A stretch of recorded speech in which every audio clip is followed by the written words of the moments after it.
Welcome, everyone. I'm Dr. Basil Constantine, and I'm here from the ACU Online Writing Center for Reflection Papers Conflict Management Edition. This is a targeted webinar that looks specifically at an assignment genre, the reflection paper, with an example that we'll look at in some detail drawn from one particular course. But whether you are in for example, a business course where you have regular discussions, and in the discussion board where you're asked to reflect on things, or whether you're taking one of these classes that has a formal paper, the same basic principles will apply. It's just a question of how elaborate and how formal you will be required to be. Now, when you're writing a discussion in post where you are reflecting on something, it's often shorter, and so there's not as much of a burden to, for example, outline the key points of your argument because you're only writing a short paragraph rather than multiple pages. But it doesn't hurt to lay out, here are the main things that I'm going to convince you of. More on that in a little bit. If you are new to the Online Writing Center, we work with students at any point in the writing process. It could be at the very beginning when you're just drafting a paper and trying to figure out how to interpret the instructions. It could be when you've written a thesis or a paragraph or page or anything up to and including a whole draft that you're looking to get feedback on before you submit it for a grade. We work with students through webinars such as this, through our website, which has recordings of all of our webinars, numerous resources on particular topics, paper templates, and sample papers for some classes. We also work with students through more direct forms of giving writing feedback. We have both asynchronous and synchronous appointments. I'll explain the difference in a moment. Most students work with us through the so-called asynchronous appointments, which are not in real time. For an asynchronous appointment, you'll log into our scheduling system, that's WC Online. You log into WC Online and set an appointment, or you reserve an appointment for a particular day and time. And by the time that day and time roll around, say 10:30 p.m. on this Thursday, you want to upload your paper. You want to indicate any special requests like, oh, please start at page 5, or I would love feedback on my synthesis section. And then within 24 hours, we will email you feedback on your draft. So asynchronous appointments are great, especially if you're in an online program like those for ACU Dallas, because you could be working up until 10:30, and then you don't need to stick around for a real-time appointment. You can head to bed, and then by the time you're sitting back to your work tomorrow, you'll probably have feedback from us in your inbox. Now, we do also offer by request phone and Zoom appointments. So if you have questions you'd like to ask and give follow-ups to in real time, if you'd have a particular inquiry where you'd like to see it and ask, how do I format it, or why isn't this right, that kind of thing, then it might be easier to do it while we're talking on the phone or sharing screens as you see me doing for this webinar. If that's the case, just send us an email. We try and honor those requests as they come in. Um, it is easier to do those sooner in the semester versus, say, week 7, the last week where all the papers are due, because, of course, there'll be lots of other people rushing to get their papers done for that Friday deadline. So we will honor those when we can, but it helps if you start out and give us a range of days and times that might work for you. All right. Again, that process for submitting a paper for feedback, you want to schedule an appointment through WC Online. By the time that appointment time comes around, have submitted a paper through Canvas so we can look at it, and then you'll get an email with a link to feedback within 24 hours. Some webinars that you might also be interested in that are coming up. Well, if you're new to ACU or new to your online program, you might be very interested in our Intro to APA 7th edition webinar, which immediately follows this one.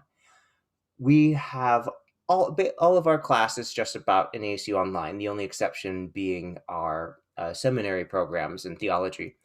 Aside from that, all of our classes are using APA style, and so we have a 1-hour crash course, Intro to APA 7th edition, that covers all the basics that you might be expected to use for most of your papers. There are some More specialized things such as formatting tables and figures and graphs that we have in that we cover in specialized webinars. And then we also talk about certain genres of assignments that and things that might come up with them. In, for example, the writing a film analysis webinar that is coming Tuesday of next week. So if you are here for this webinar and you say, I could use the refresher on APA a 7th edition, just stick around and my colleague Julie Johnson Archer will be teaching the Intro to APA 7th edition webinar.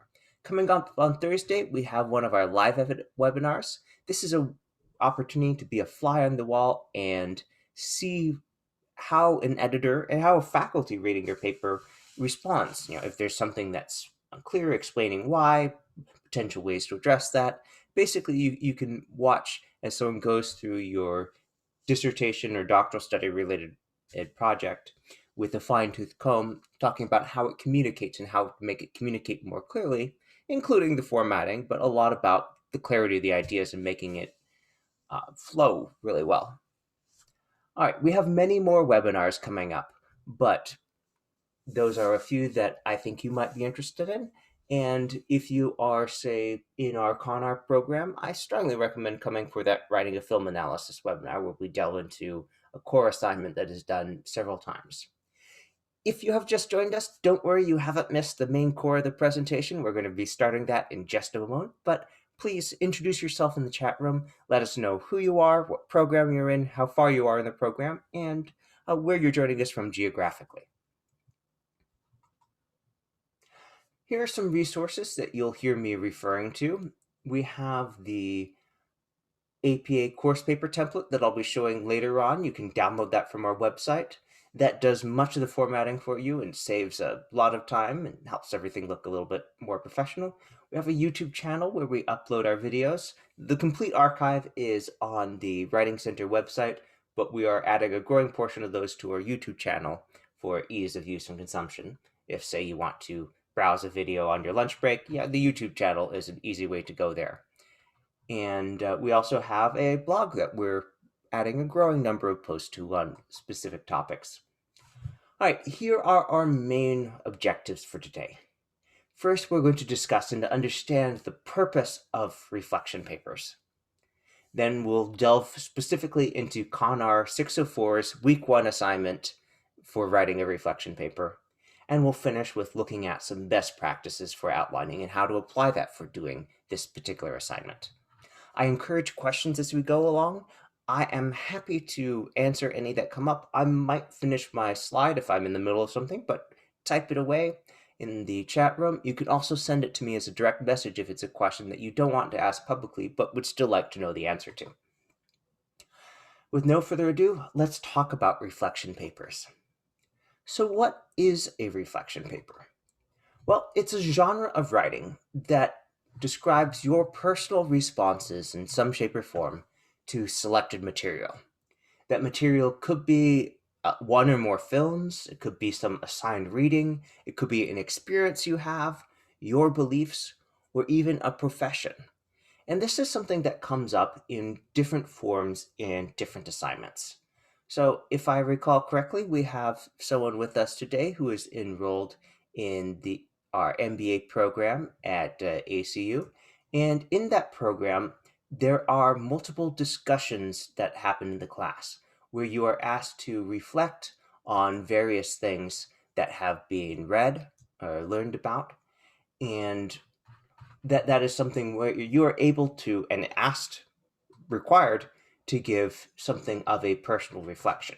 So for example, in Business 554, there is a discussion prompt that asks you to do this. Share the 3 most important concepts you learned during this course. Why are these concepts important? How do the lessons learned in this course potentially benefit you in terms of your personal life? This question relates to your own reflections. You're not required to comment on the reflections of your classmates. So while there are many points where you'll be giving more of a dispassionate or impersonal analysis, a very objective analysis, this discussion question is asking students to reflect in a subjective fashion and say, oh, here are the things that speak to me. So in this case, you could say that it's kind of reflecting on the experience of taking this course and also reflecting on you as someone entering that profession. And so you're invited to give your personal responses to those things. There may be reasons why three appeal to you and not to one of your classmates, and that's fine because you are writing about your response to those things. So a reflection paper is an opportunity to mix that personal approach with your formal or scholarly observations.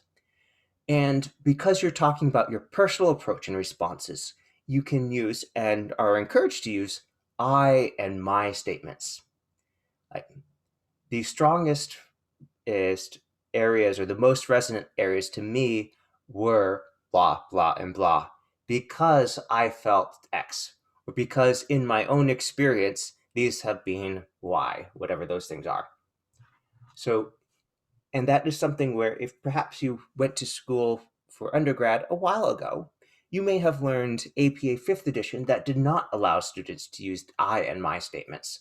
Well, APA 6th and now APA 7th edition changed that paradigm. They said, it's a lot easier to know who you're referring to if we just let you use I and my. So for this kind of thing, it's not only helpful, it is actually required to clarify whose thoughts you're describing. There are a few different subgenres of reflection papers, and we're going to talk about three major ones today. First is the educational reflection paper. The main purpose of that is to record and explain your responses to material that's being studied using informed commentary. So not just saying, I believe this, but tell us why. That could be citing a source. It could be describing events in your own life and clear reasoning. So don't just say, I found this most interesting. Well, tell us why. Because this thing reminded me of this. Because I saw I could apply that other thing.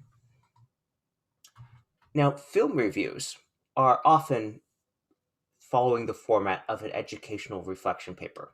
And I want to clarify a film review where you are commenting about the film as a whole. Is this good or bad, more or less? Or what is the audience for this film? What did I think about watching this film?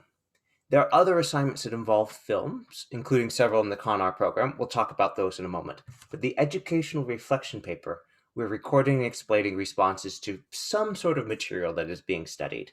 And the goal is to give informed commentary with clear reasoning so your reader understands and is ideally convinced by what you were writing. Then there's the professional reflection paper. This comes up a lot in business programs, for example, where you are giving your personal perspective on something that you will be working on. And the main purpose of a professional reflection paper is generally to analyze and explain behaviors or events, often from the perspective of someone working in or entering a field. So if you're doing counseling, if you're doing social work, marriage and family therapy, this will come up. And in contrast to those film reviews where it's more, well, here's what I think, and people who see this will like this, or this is the most intriguing or engrossing part of the film. In a professional reflection paper, if you're writing about a film, it's usually as a film analysis, where you're using that film as the basis for explaining or understanding something else. For example, if you are applying leadership theory or relationship theory to the events in the film and saying, okay, well, this person is, according to this theory, doing XYZ as a leader. That's not very effective according to the literature on this theory, so they should really be doing this, or I recommend that they do that. If you are analyzing, say, the romantic relationships in Forrest Gump, you will have a different paradigm depending on which model of relationships you're using. If you say we're analyzing that through the 5 love languages system, you would go in and look at, okay, well, I see Forrest and the other characters having these romantic relationships. How are these pivoting? Oh, this person likes gifts. Forrest happens to like the small things like a box of chocolates, and that is according to that lens, say, oh, this is one of the ways that he understands that other people are appreciating him in that way. And that's usually towards some larger goal of understanding, oh, here is a common truth, or here is a facet of this thing related to what I'm doing in my studies and future professional practice. Then there's the personal reflection paper. Now, the main purpose of a personal reflection paper is to give your individual feelings on a topic, especially if it's one of some sort of intimate or delicate nature, like reflecting on your preparations for a particular field.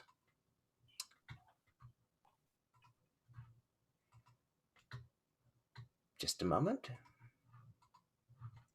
So there are a number of programs, especially our doctoral programs, where you write periodic assessments.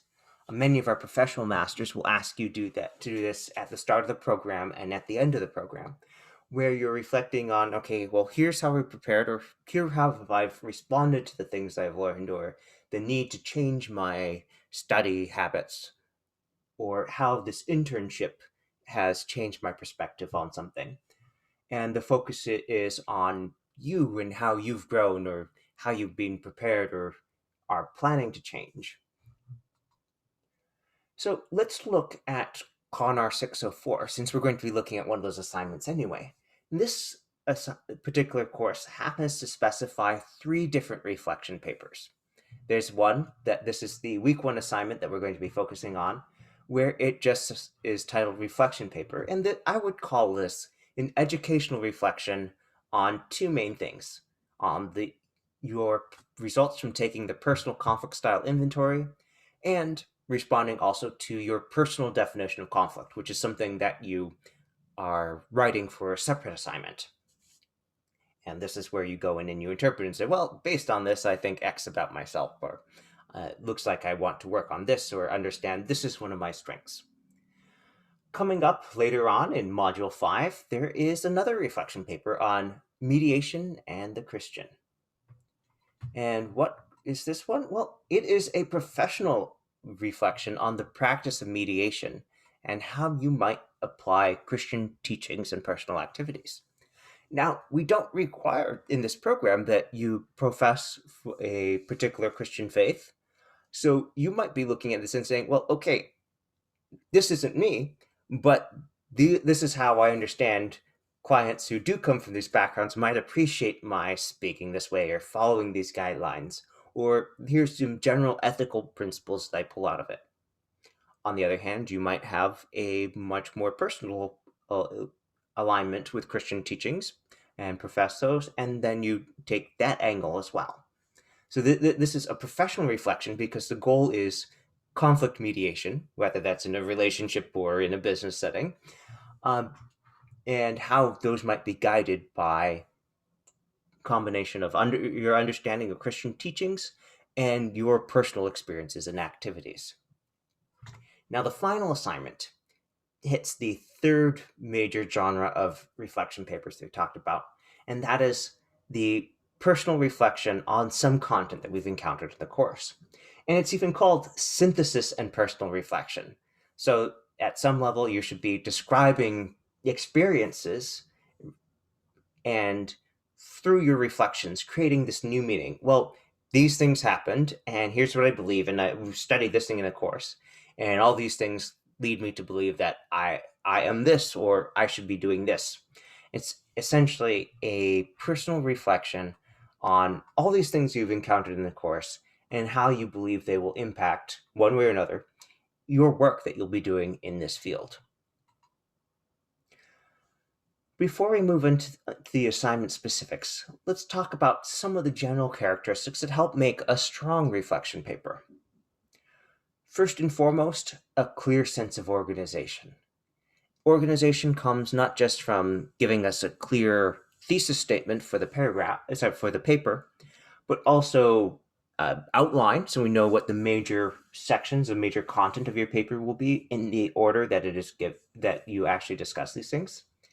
That you have paragraphs that start with clear topic sentences, so we see, oh, there's an argument being made for this. Okay, I see supporting evidence, and okay, good, you've convinced me. All of these things help give a clear sense of organization. Specific examples. One of the reasons for writing a reflection paper is this lets you incorporate your personal experience to say, well, it's not just an abstract concept, but I can see this episode in my life or in this thing that I watched or read that supports this or is a situation where I'd want to apply this other thing.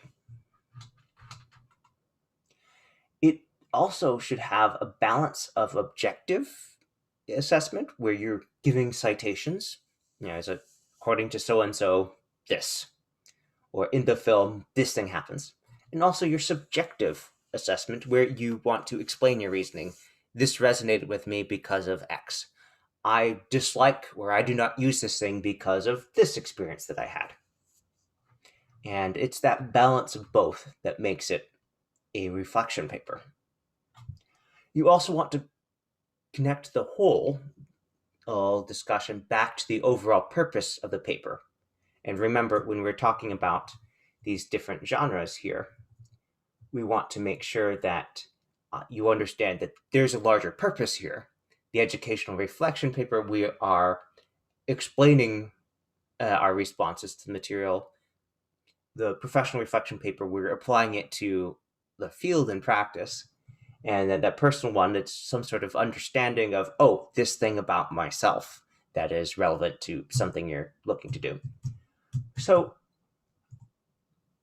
we want to include this connection back to the whole so that your reader gets a sense of, oh, yes, this is all part of the argument. Okay, you have convinced me that this is the case, or this is something important. Let us move into the discussion of the specific assignment here. Now, I have extracted the assignment instructions and I've done a slight rearrangement just for clarity on the slide format, but I have not changed the text of these slides in any way from the assignment. So what is this assignment? Well, the short instructions say, write a reflection paper addressing each of the following prompts. Include a subheading for each prompt. Provide support from course materials or outside academic sources to support each of your responses. So that's the 3-sentence version of what this assignment is. There are also some specifications given that we should include the word count on the title page and that it should be around 1,500 to 1,600 words.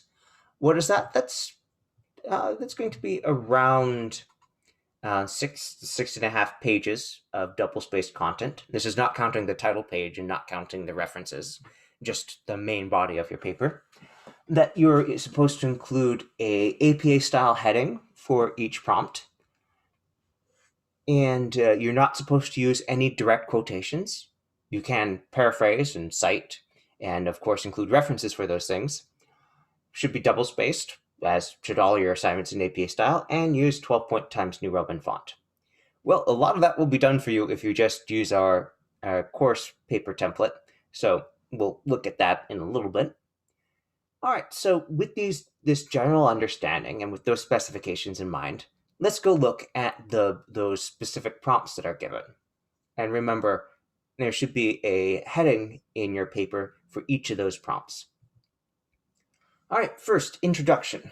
What will the reader find in your paper? Grab the reader's attention. All right, so this is where you give your thesis statement. This is what I'm doing in the paper. And then you give the outline sentences, usually immediately following that, saying, okay, here are the things that I'm going to discuss in the order that I discuss them. And this could be a shorter paragraph or a longer one, depending on the number of major sections. If we just look briefly through this, we've got a fair number of bullets here, so that's probably going to be a little longer of an introduction paragraph because we have so many of those gray bullets to cover. All right. The first one after the introduction is to reflect on your personal definition of conflict. And there's some specific questions to answer. What causes conflict? Do you view conflict as positive or negative? Why? In your opinion, how should Christians view conflict? And what do you hope to learn about conflict in this course? All right. Those are some specific questions. Some of them look like they could be answered well using more than one sentence, so it's possible this will end up being more than one paragraph. Discuss your J Hall results. So that this is a survey or test that you take to understand how you approach the different modes of conflict. And one of the things that the answers do is they highlight, okay, this is your primary one. This is one you tend towards. Here's the secondary, something that you also do, but not as much as the primary one. And then you are asked to compare this. Where do you fall in the dual concerns model? Are you comfortable there? Why or why not? And how, if at all, would you like to see your conflict style changed? Why or why not? This is also something where it looks like it might lend itself well to having 2 paragraphs or 3 paragraphs, depending on how much you want to talk about the third and the fourth bullets. All right, think back to the last conflict in which we were personally involved. And there's a lot of stuff here. We have 6 bullets.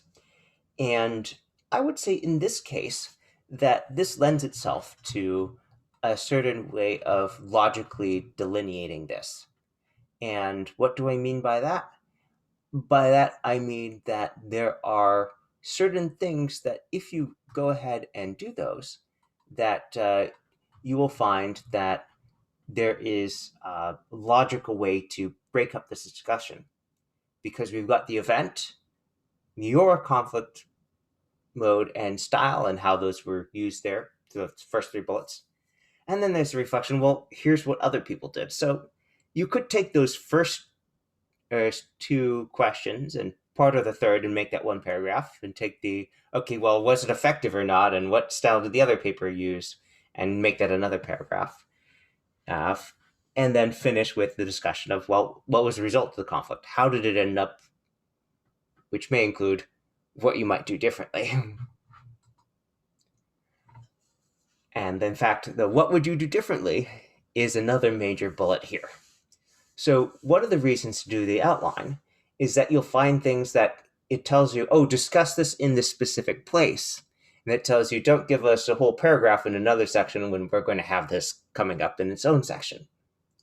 And then reflect on your experience in this activity and finish with a conclusion. All right.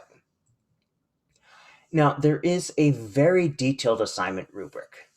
And if you are new to the program, I would say this rubric reinforces a general precept of any class that you may take through ACU Dallas, through the ACU online programs, which is these things listed in the assignment instructions.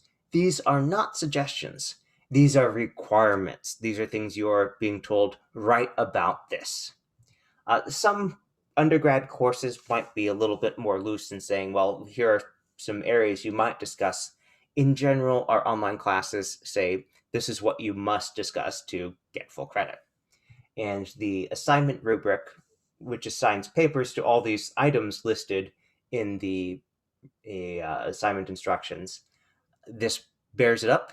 If your paper is not in the designated 1,500 to 1,600 word length, you will lose some of those points, so up to 10% for not having the length and the formatting and using in-text citations and the reference page and all that stuff.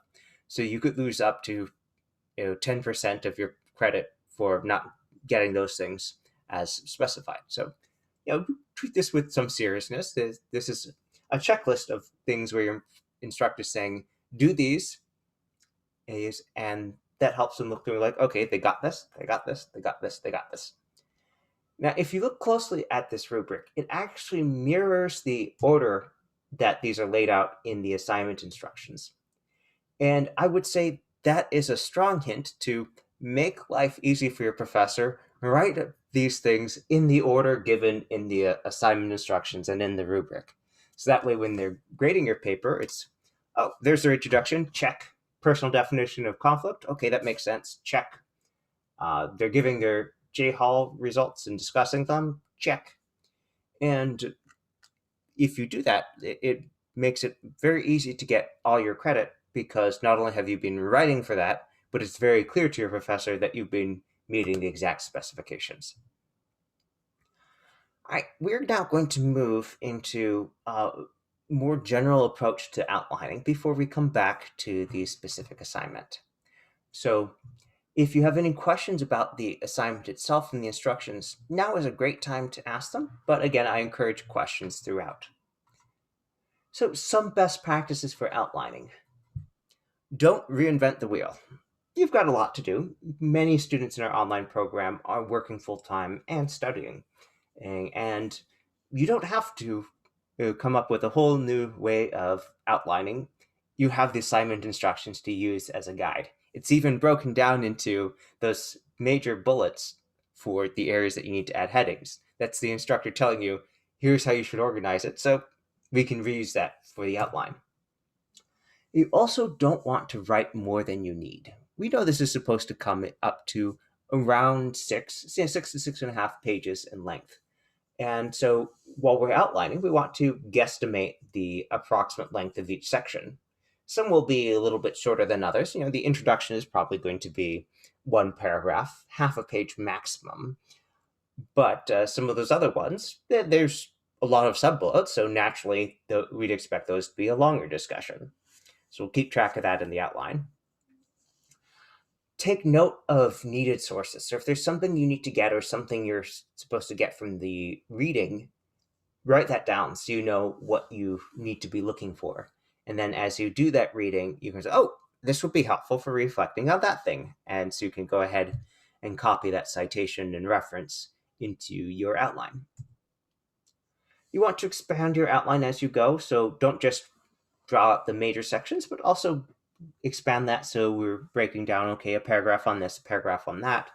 And then you can go one step further and say, okay, I need 2 sentences of evidence here to support my claim.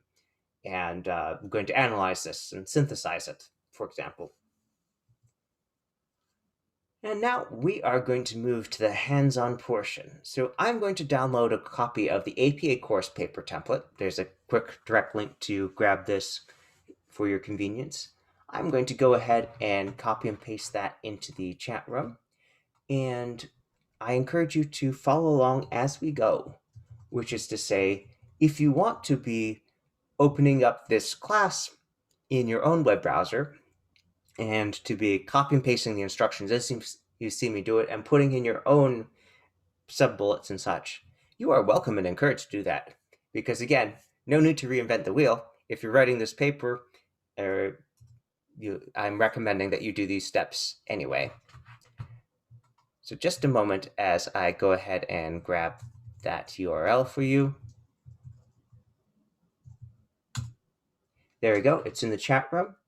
And at this point, we are going to shift gears and go to Microsoft Word. So one moment as I change the sharing here. Now, while I'm doing that, there's a question that came in about the APA course paper template. Are you required to use it?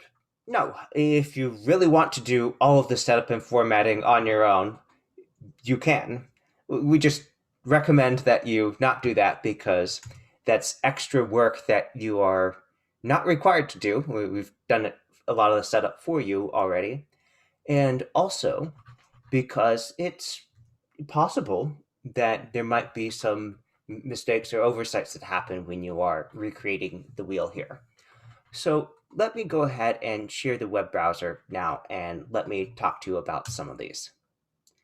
So one of those things about APA 7th edition is that it allows for a little bit of freedom on some areas that you could take, but in practice, we don't recommend. And one of those is on the choice of font. So APA 7th edition, broadly speaking, lets you use any professional looking font, so long as it's 12-point font and double spaced. Now, there are some additional requirements that you might have depending on your course. And for that, well, let's just take a peek back at the slides here, and I'll remind you of something that a lot of students overlook when they create their own paper template. And that is this last bullet here on the paper specifications. This assignment actually requires that you use 12-point Times New Roman font. When assignments in the ACU online programs require that you use a specific font, it's always Times New Roman. The better, safer way to make sure you don't miss that accidentally is to just use the paper or template that we give you, because then your text will be in Times New Roman to start with, so you don't accidentally skip that one. All right, back to the course paper template. When you first download this, it will come with a variety of comments and placeholders here. Now, those explain how to use these functions. We're going to just delete these all. And a lot of students will download a copy, delete those comments, and just save it as a blank copy that they then use throughout. And to do that, so I'm on the review part of the menu. So if we're starting from the default view, review, and I can just select delete all comments in the document, and then they're all gone. No more cleanup that needs to be made for that. And most papers for a master's program like CONR don't require an abstract, so I'm just going to delete that. And I'll go ahead and take out this introduction here. But before I do, I'm just going to point out that there's an APA-specific rule that the introduction of your paper, the very first section, should not have a heading that says introduction, because in APA style that would be considered redundant. We know that the start of your paper is going to be the introduction because it's the very start of your paper. So although the instructions have a note to include a heading at the beginning of your sections, this is the one exception. All right, I'm going to go ahead and take this placeholder text out.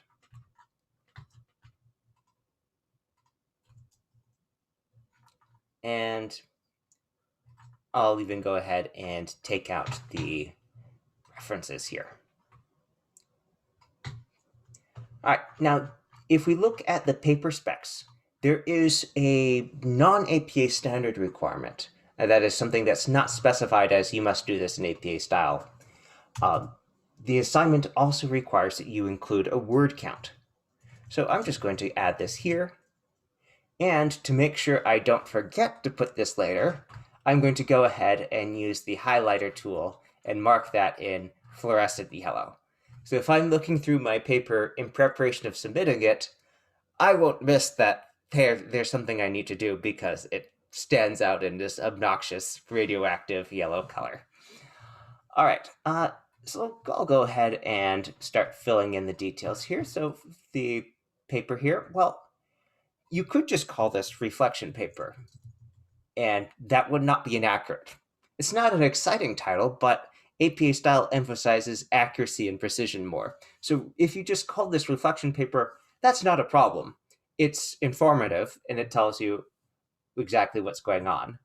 You could also call it M1 Assignment 3 Reflection Paper. And that's fine. In fact, I recommend starting with this, and then probably you'll come up with a more detailed title that helps you focus on things later. And that's just fine. And okay, so we have our paper here, and what are we going to do next? Well, at this point, I am going to go ahead and I'm going to load the original assignment here. And we'll look at the web browser, and you'll see that your instructor for this class has actually given you the whole basis to use this as an outline already. So if we look here, you should now see my screen, and I've loaded up the CONR 604 assignment, and I'm looking in Module 1 at this assignment here. And here are the basic instructions here. We talked about those. Here are the paper specs. We talked about those. You can see the rubric down here with a breakdown of the maximum points for each section. And then here is a point-by-point breakdown of what should be in your paper. And it's already in a bulleted list format. So remember when I said, don't reinvent the wheel? Well, your instructor has given this for us to use. Now, I saw a question that came up in the chat window. Will you have access to the webinar after it ends? Yes. We automatically record all of our webinars and post the recordings to the Writing Center website. So if you have to go, then all you need to do is give us your email address, and we will add you to the list that gets a link to the webinar recording and a copy of the slide deck once we posted those. If you have registered or RSVP'd for the webinar, you'll already be on our list. But if you're attending now and you're not sure, or you didn't register for it, but you still want those things, just type your email address or send it to me via private message, and I'll add you to the list. It's no problem. We have people asking for that all the time. And in fact, some people will RSVP to a webinar where they have a class they need to attend, but they RSVP so that they get that link automatically. So as soon as it's available, they can go ahead and watch it and review the slides and stuff. So that's perfectly okay. And I just got that email address, so you'll be on the list. All right, back to this. So I see that an instructor has given everything in an outline format, so that saves us a little work in the formatting. I am now going to just select that and copy that. And now I'm going to go back to my Word document here. And because we're just doing the outlining right now, I'm going to start by pasting. And I recommend using Paste Special here, because that gives you a couple options here. And we're going to go with formatted text to start with. And you'll see that that's not in the same font. So what would happen if you had just pasted that? No other things. Well, we get it, and yeah, there's a little bit more indentation, but you also get this option here where you can select Match Destination Formatting. So now that you've seen both, let me show what happens when we select Match Destination Formatting after just pasting in. It changes it to match the same font as the rest of the paper, which, remember, this paper requires that you use Times New Roman 12-point font. So that's actually something we want. We want to get full credit. I would hate to lose a point or two because I used the wrong font, and I'm sure you would too.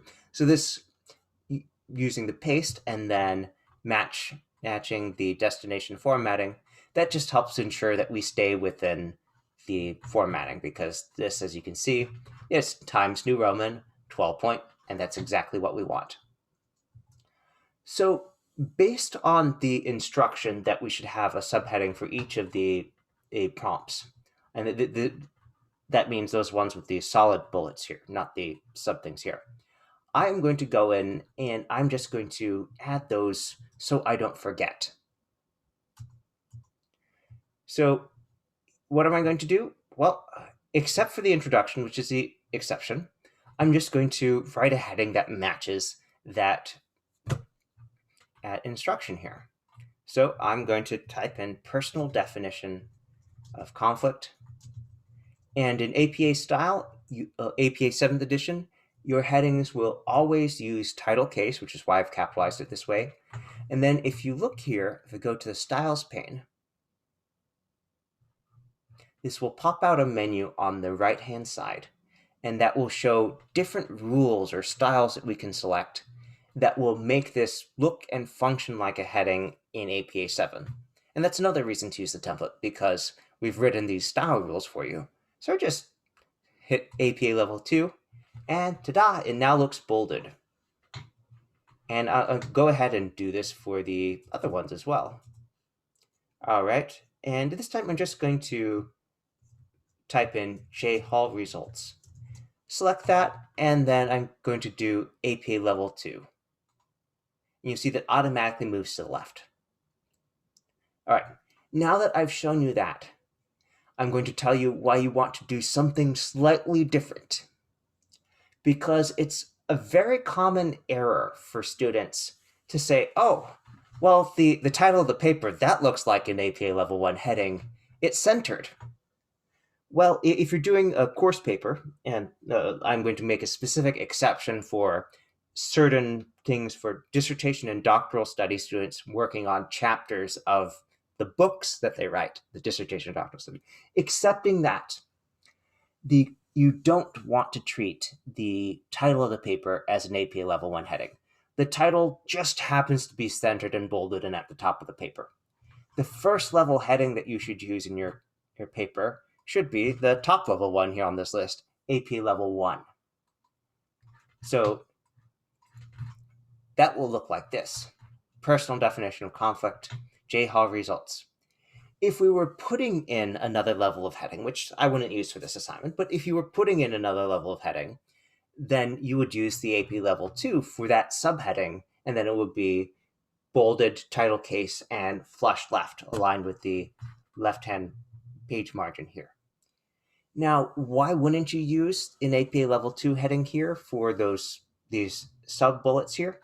Well, then you would only have like 2 or 3 sentences per heading, and that's just not a very efficient way of breaking it. You actually lose some flow from separating it. But all of these major sections, these full dark bullets here, yeah, put an APA level 1 heading on that heading text.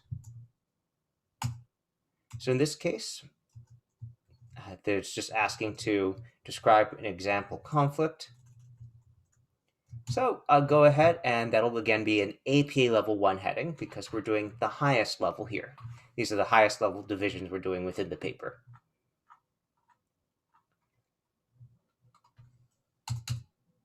And what's this next one? How, if at all, will the knowledge of your primary conflict mode affect your response to future conflict? Okay, well, that's going to be my response to future conflict section. And again, by doing all this before I start, I make sure I don't forget this. If I'm, say, working on Monday night, rushing to do it, it's very easy to miss that, oh, I was planning on going and adding these things.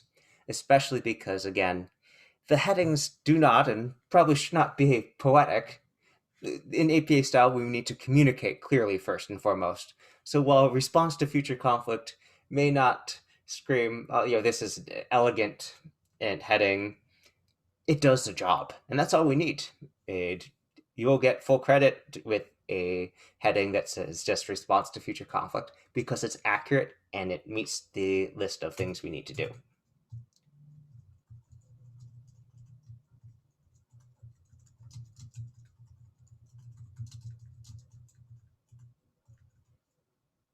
All right, another heading there, and one more. And I see students sometimes submitting multiple drafts of different ideas for the conclusion heading, which is really making it harder than it needs to be. All we have to do is call this conclusion and we're done.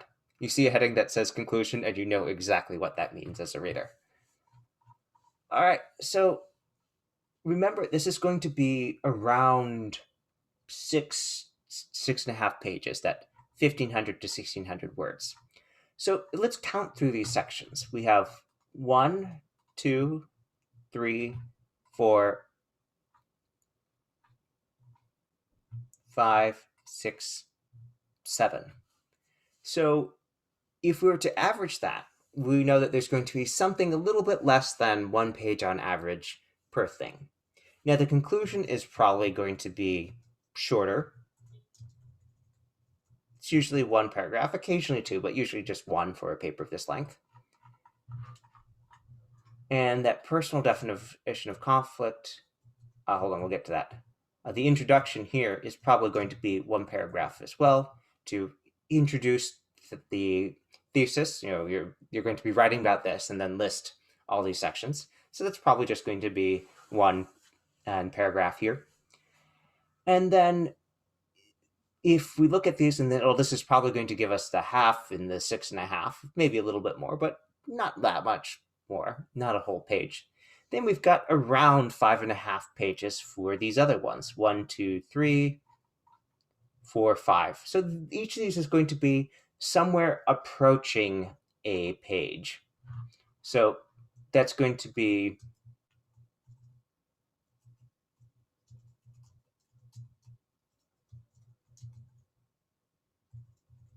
one page or 2 to 3 paragraphs. And while some might be a little bit longer, it's going to average around that. So we're just going to add that here. So if you find that you're adding so much detail on, say, your personal definition of conflict, you're like, oh gosh, it's going to be like 3 pages. You probably want to short that and just stick to the basics. Because again, you're graded on writing the things that are required and staying within the word limit here. All right. Now, if there's a section that might be a little bit shorter, uh, as you start outlining it, well, you can adjust these later. But this is to give us an idea starting. Let's not go terribly beyond 2 to 3 paragraphs here. All right. So, where do you go from here? Well, you might look at this and say, are there things that I can cluster this into a particular paragraph? And let's look at the J Hall results because it starts out, what were your scores for the 5 conflict modes? What were your primary and secondary? So that's mostly about just reporting, well, I took this assessment and here's what I got. And even this year, it is about, oh, here's where your scores place you, and then an immediate response to that. So I think this is probably going to be one paragraph here. So this would be another paragraph after that. And so when you start making divisions like this, then just go ahead and indent this. So we see, oh, that's how it how it fits together. Now, some people will play around with bolding these to mark what's the outline versus not. That can get a little confusing with the headings. I would say just make sure to go through and remove all these questions and later. So here, I'm just going to press Shift-Enter so we create a space here, but it stays within the bullet. 5 conflict modes. Now, if you don't know what these are yet, don't worry, because we are going to be getting to that in the course later. But if we're going to be starting here, well, we've got this is coming from the J Hall conflict, J Hall being the author, the conflict management survey, a survey of one's characteristic reaction to and handling of conflict between self and others. And it's been written in a couple different books, so you will be citing the version used in the course. And if you're wondering what that looks like, I'm going to share an extract of the survey here.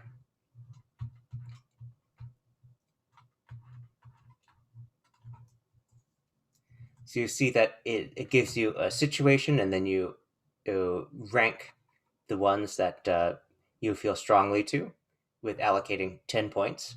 So if you don't think you would ever find this frightening, you'd put a 0 there. And through this, you end up with some scores that you add these up, and then from that, you get your different styles: collaborator, compromiser, accommodator, controller, avoider. So even before you take this, just looking at a glance what that is, you know, oh, 5 styles. I will have to give my scores for each one. So, well, back to our outline here.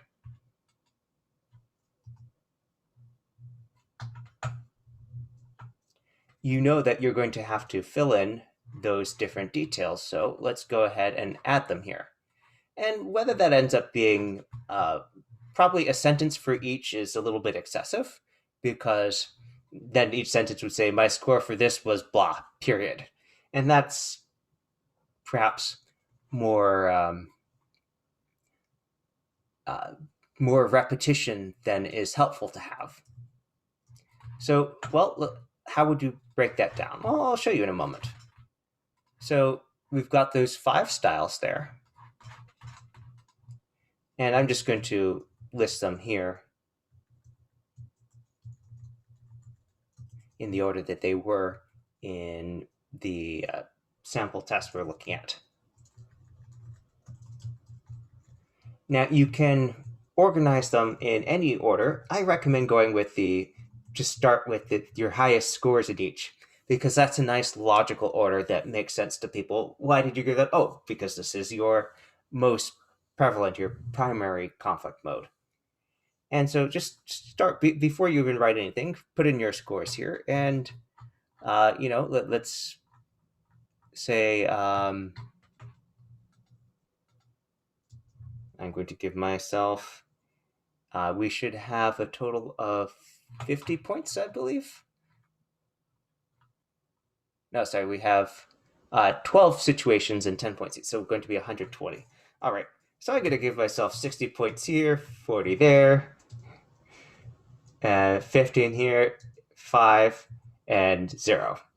I don't know what your apportionment of points will be. That doesn't matter. In fact, the main purpose of this assessment is not to say good or bad. It's to understand, oh, here are my tendencies. So with that in mind, I can adjust this. Now, just from these scores here, you can actually answer this one here.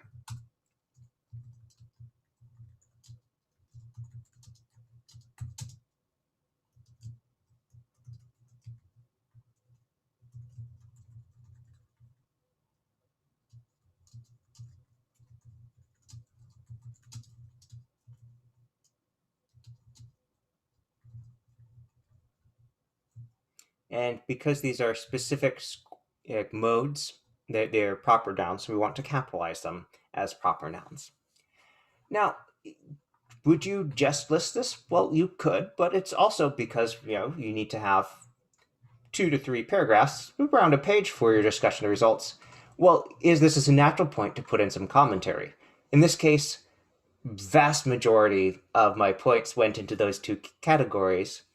Is no other conflict mode came close to these in my personal scoring,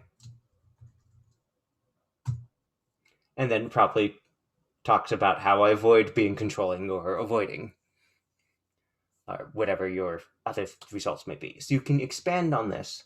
And even though I haven't written the introduction here, yeah, you have to answer the specific question. So answer that using the language of the prompt. And before you know it, you'll have most of the content laid out for you. At this point, we're going to have to come to a conclusion here because I need to let my colleague get ready for the webinar that follows. Thank you for attending this webinar on reflection papers. Again, if you RSVP'd or gave us your email address, we will add you to the list that gets the recording and a copy of the slide deck when this posts. And just remember, if you start early, you can do this outline and slowly fill things in as you do the reading. And then when you sit down to do the writing, you will have much of the information already done. So I hope that was helpful. And if you need more information to contact us, you can send us an email, schedule an appointment, visit the Online Writing Center website. Thank you and have a great evening. If you're going to be sticking around, we will be starting the Intro to APA 7th edition webinar on the hour.